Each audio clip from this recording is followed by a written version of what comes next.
Qendra Kombëtare e Komunikimit e Bahreinit ka njoftuar se qendra e shërbimit të flotës së 5 të marinës së SBA-s është bërë objekt i një sulmi me raketa.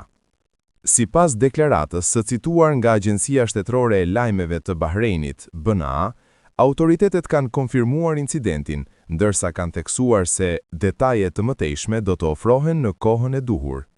Deri më tani nuk është bërë publik asnjë informacion mbi autorsinë e sulmit. Bahreini është selia e flotës së 5 të marinës amerikane, e cila mbikëqyr operacione detare në Gjirin Persik, Detin e Kuq, Detin Arabik dhe pjesë të Oqeanit Indian. Nga ana e ushtrisë amerikane nuk ka pasur reagim të menjëhershëm lidhur me ngjarjen. Megjithatë, më herët ambasada e SBA-s në Bahrein kishte paralajmëruar qytetarët amerikanë që të strehoheshin për shkak të kërcënimeve të mundshme nga raketa dhe dronë mbi territorin e vendit.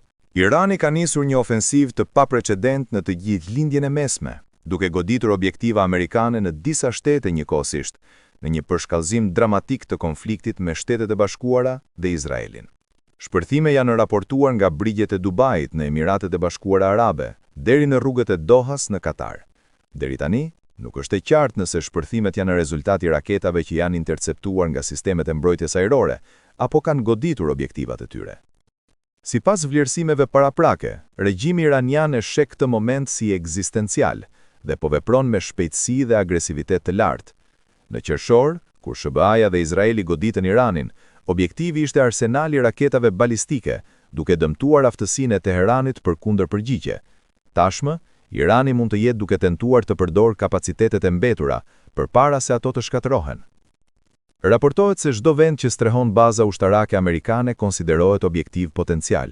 Përveç Emirateve dhe Katarit, në listën e vendeve të rrezikuara përfshihen edhe Bahreini dhe Kuvaiti, ndërsa nuk përjashtohet që sulmet të shtrihen edhe më tej.